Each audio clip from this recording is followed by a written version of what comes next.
Guten Abend alle zusammen. Hello. Thanks for coming, folks.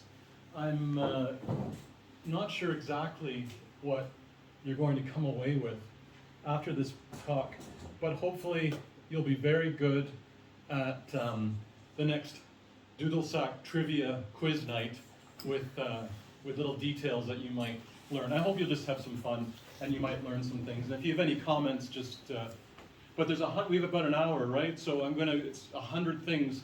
That's pretty. That's less than a minute thing, I believe.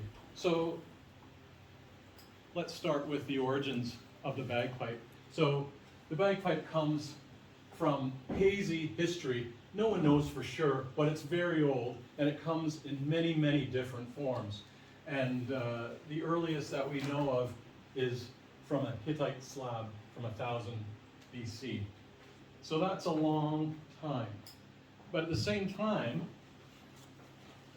we also know that one of the factoids, or one of the things we hear about bagpipes is not true. Bagpipes were not banned, per se, in Scotland. People think they were, but they were viewed, because of their association with Highland regiments, latterly, as an instrument of war. And we know that one person, the unfortunate piper James Reed, was executed for having a bagpipe on during the so-called ban. During this ban, this was when the kilt was things of Gaelic culture and things Scottish were banned during this period in history associated with the 1745-46 rebellion.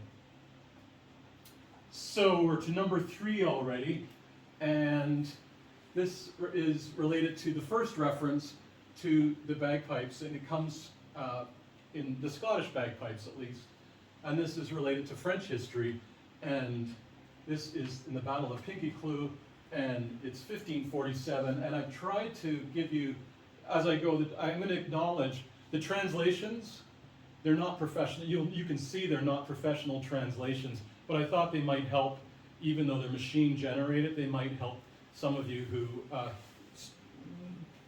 find a Canadian accent not that easy to understand.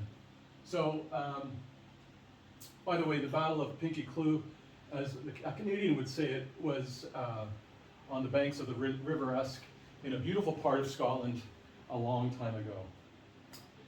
So now we're going to bounce around. I'm going to talk about some personalities in piping that you should be aware of, I think. And this one is Archie Mcneil.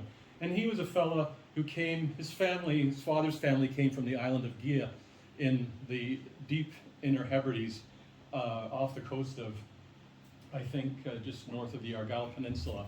And Archie Mcneil was a very famous arranger and composer of a number of bagpipe tunes. And one in particular you will know, because I hear it around here a lot. And that is, does anyone know what I'm going to say? It's a march.